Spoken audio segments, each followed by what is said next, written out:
IBN 7 हौसला है। देश दिन भर में हम आपको दिखाएंगे देश के कोने कोने की खबरें, और ये खबरें आप तक पहुंचा रही है नेटवर्क 18 के 2000 संवाददाताओं की टीम। ये जो रिपोर्ट्स हमें फाइल करते हैं उनमें से चुनिंदा रिपोर्ट्स लेकर हमारे रिपोर्टर सीधे आपको ये जानकारी देंगे।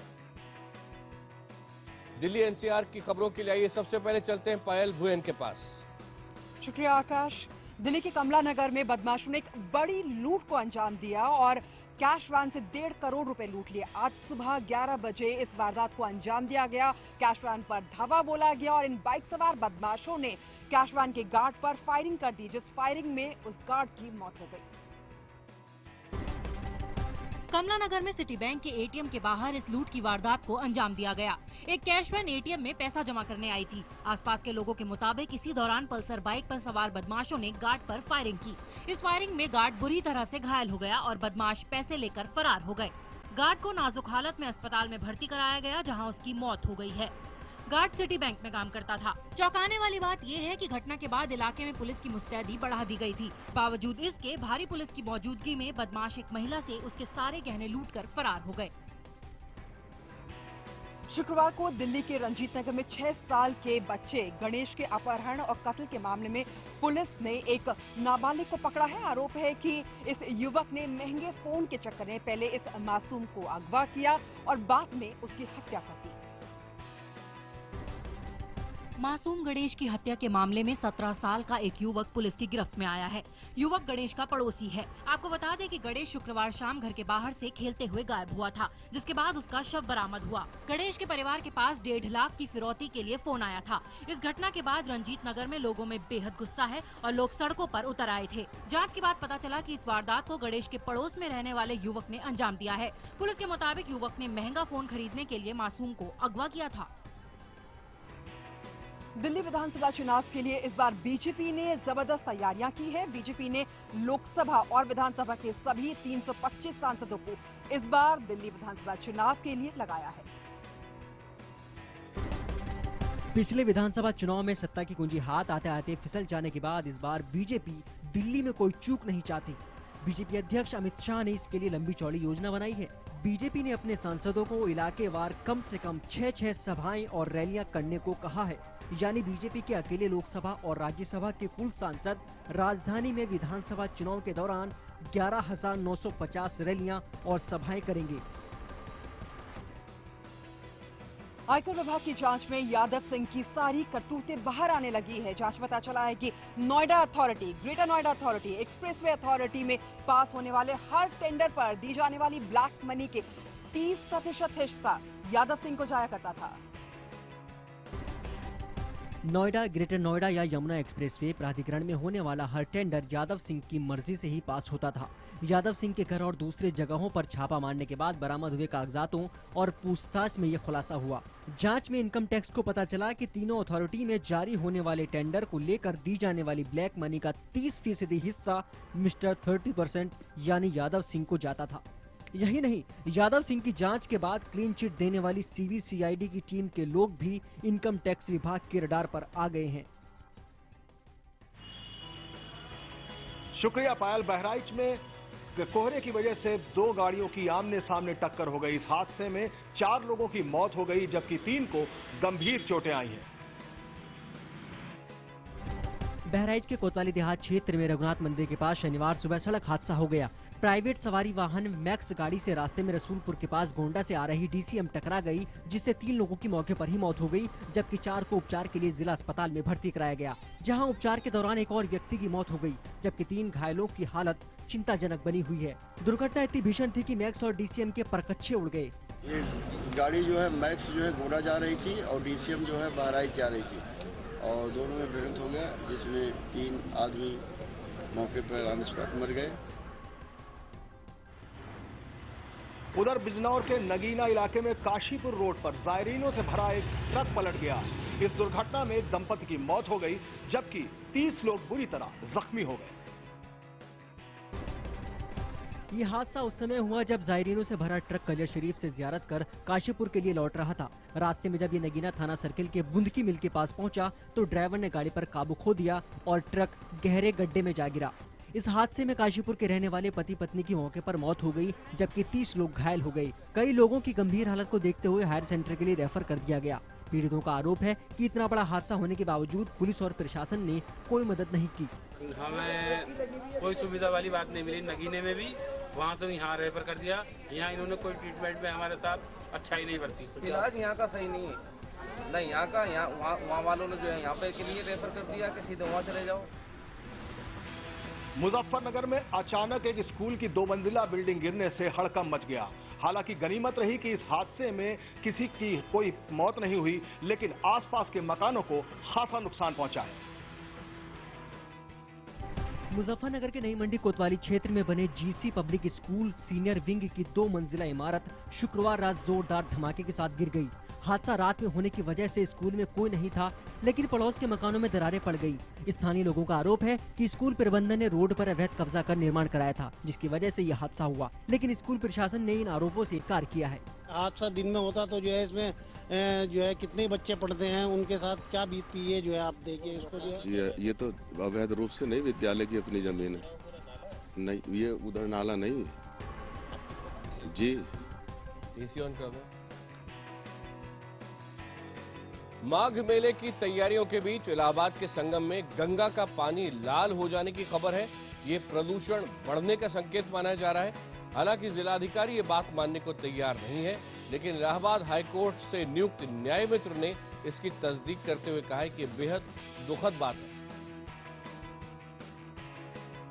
मेरठ में राष्ट्रीय घुड़दौड़ प्रतियोगिता हो रही है, जिसमें शामिल होने के लिए बेशकीमती घोड़े पहुंच रहे हैं, जिनकी कीमत 1.25 करोड़ रुपए तक आंकी जा रही है। एशियाड और ओलंपिक के लिए घोड़े और घुड़सवारों का चुनाव भी इसी प्रतियोगिता के जरिए किया जाता है। और अब बिहार और झारखंड की खबरें जानने के लिए चलते हैं चंद्रमोहन कुमार के पास। मिशन झारखंड पर आज के दिन की शुरुआत प्रधानमंत्री ने औद्योगिक नगरी जमशेदपुर से की। इस मौके पर नरेंद्र मोदी ने सपनों के झारखंड के लिए बीजेपी को पूर्ण बहुमत देने की अपील की। हर बार की तरह इस बार भी उनके निशाने पर परिवारवाद और भ्रष्टाचार रहे। झारखंड विधानसभा में दूसरे चरण के मतदाताओं को लुभाने के लिए प्रधानमंत्री नरेंद्र मोदी जमशेदपुर पहुंचे तो अपने मन की बात और मतदाताओं के मन की बात दोनों बेहद सहजता से कह गए। नरेंद्र मोदी ने हर बार की तरह इस बार भी भ्रष्टाचार और परिवारवाद पर चोट किया। अब ये परिवारवाद, ये वंशवाद, इससे देश तंग आ चुका है। हिंदुस्तान ने, इस देश की जनता ने भारत की राजनीति में से तो वंशवाद का सफाया कर दिया। प्रधानमंत्री ने झारखंड की तस्वीर बदलने और सूबे को विकास की पटरी पर लाने के लिए बीजेपी को वोट देने की अपील की। उन्होंने कहा कि झारखंड से मिले प्यार को वो विकास करके ब्याज समेत लौटाएंगे। पटना पुलिस ने शहर के रूपसपुर इलाके में छापेमारी कर एक अपार्टमेंट से 7 पासपोर्ट, 2 वीजा और 1 लैपटॉप के साथ कुछ फर्जी दस्तावेज बरामद किया है। साथ ही इस अपार्टमेंट के फ्लैट में कैद एक युवक को भी छुड़ाया है। पुलिस के मुताबिक फ्लैट में रह रहे गिरोह का संबंध ISIS से हो सकता है। पटना के रूपसपुर इलाके के राधा स्वामी अपार्टमेंट में उस वक्त एकाएक लोग सख्ती में आ गए जब इस मकान के फ्लैट नंबर 305 में एक युवक की रोने की आवाज सामने आई। जब पुलिस इस फ्लैट को खोलकर कमरे में दाखिल हुई तो पुलिस के होश फाख्ता हो गए। इस कमरे में नीरज नाम के युवक को बंधक बनाकर रखा गया था। पुलिस के मुताबिक ये गिरोह युवकों को पैसे की लालच में फंसाकर अरब देश भेजता था। पुलिस को शक है कि ये गिरोह ISIS से भी जुड़ा हुआ हो सकता है। लिहाजा कैद से छुड़ाए गए युवक से पुलिस पूछताछ कर रही है और फरार मास्टरमाइंड की तलाश में छापेमारी भी शुरू कर दी है। मुख्य अभियुक्त अमन प्रतीक की गिरफ्तारी के लिए पुलिस प्रयास कर रही है और इसमें इस गिरोह में जो कुछ अन्य लोग जो शामिल हैं आसपास के इलाके के, उनके नाम भी सामने आए हैं। पटना के रकसिया गांव में स्थानीय लोगों ने एक अपराधी को पीट कर मार डाला। मृतक पप्पू वर्मा 2 महीने पहले ही 4 साल की सजा काटकर जेल से बाहर आया था। वो लोगों को चाकू दिखाकर डरा रहा था और इसी दौरान लोगों का गुस्सा फूट पड़ा और लोगों ने उसकी जमकर पिटाई कर दी। उसकी मौत घटनास्थल पर ही हो गई। हाजीपुर के बेलकुंडा चौक के पास बीती रात करीब 1 दर्जन दुकानों में आग लग गई, जिसके चलते लाखों की संपत्ति जलकर खाक हो गई। इस घटना से नाराज लोगों ने प्रशासन पर लापरवाही का आरोप लगाते हुए बेलकुंडा चौक पर सड़क जाम कर दिया और मुआवजे की मांग की। राजस्थान से देश दिन भर की खबरों के सिलसिले को आगे बढ़ाएंगे मेरे सहयोगी भवानी सिंह।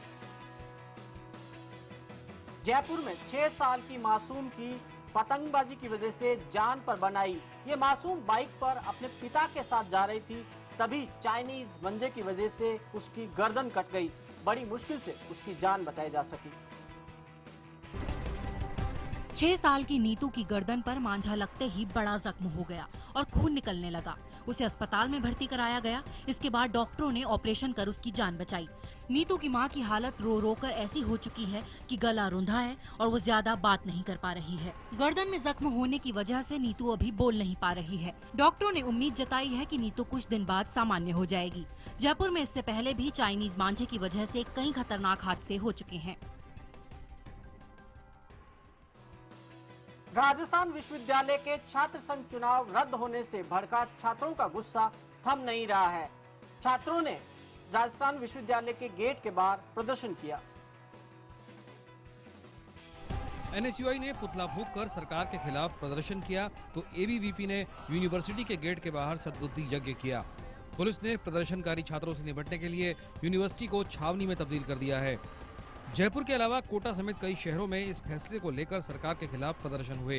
राजस्थान यूनिवर्सिटी के छात्र संघ चुनाव 23 अगस्त को हुए थे, लेकिन लिंगदो कमेटी की सिफारिशों के उल्लंघन के आरोप के चलते परिणाम घोषित करने पर राजस्थान हाईकोर्ट ने रोक लगा दी थी। हाईकोर्ट ने इसके बाद चुनाव रद्द कर दिए। अब जम्मू कश्मीर की खबरों के लिए चलते हैं हमारे सहयोगी नसीर अहमद के पास। शुक्रिया भवानी। श्रीनगर के लाल चौक में आज सीआरपीएफ के बंकर को ग्रेनेड से हमला बनाने की कोशिश की गई। विस्फोट में 9 लोग घायल हुए, जिनमें 2 बच्चे, 1 महिला और सीआरपीएफ का एक सब इंस्पेक्टर घायल हुए। घायल लोग को श्रीनगर के एसएमएचएस अस्पताल में भर्ती कर लिया गया है।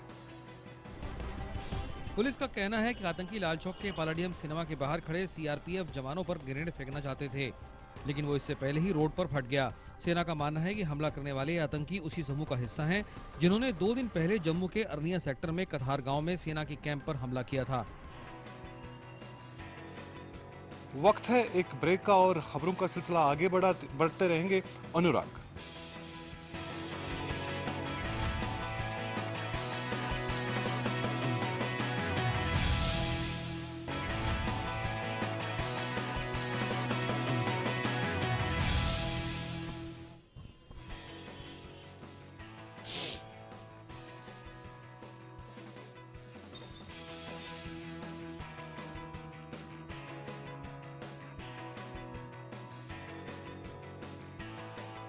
हरियाणा पुलिस की एक टीम मध्य प्रदेश के बैतूल में रामपाल के आश्रम की जांच कर रही है, जहां से कई चौंकाने वाले खुलासे होने की उम्मीद है।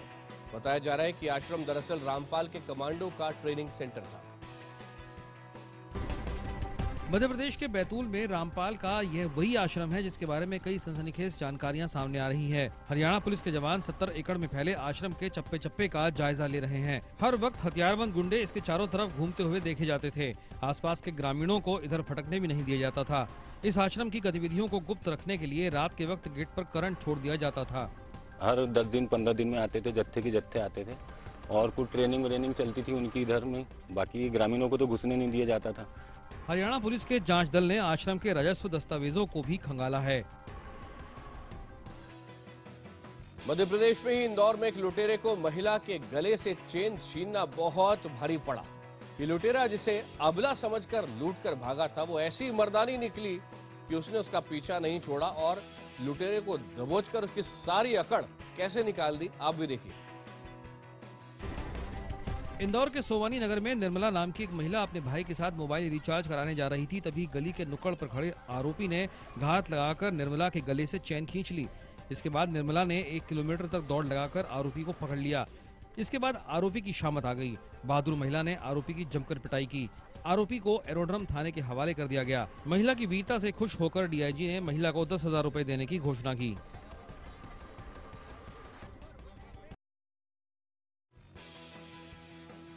और ये देखिए, अभी आप इंदौर से देख रहे थे, अब मध्य प्रदेश में ही रीवा में छेड़छाड़ करने वाले एक युवक को लड़की ने कैसा सबक सिखाया सड़क पर।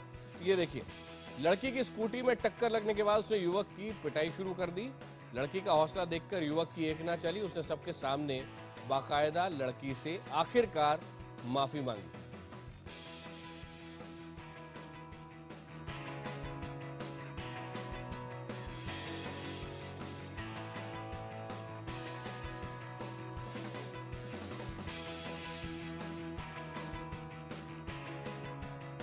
इन तस्वीरों में आप देख रहे हैं ये मध्य प्रदेश के रीवा की घटना है, जहां छेड़छाड़ करने वाले एक युवक को लड़की ने कैसा सबक सिखाया। वहीं ये आप देख रहे हैं लड़की की स्कूटी में टक्कर लगी थी। उसके बाद लड़की का आरोप यह है कि युवक ने उससे छेड़छाड़ भी करने की कोशिश की।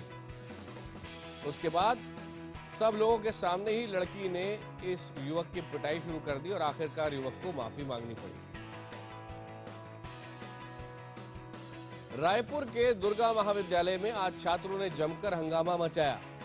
छात्र संघ अध्यक्ष राहुल यादव के नेतृत्व में छात्रों ने प्रिंसिपल का घेराव किया। छात्रों का आरोप यह है कि कॉलेज प्रशासन छात्रों की जरूरतों को लेकर गंभीर नहीं है और कॉलेज में पूरी तरह से अव्यवस्था का आलम है।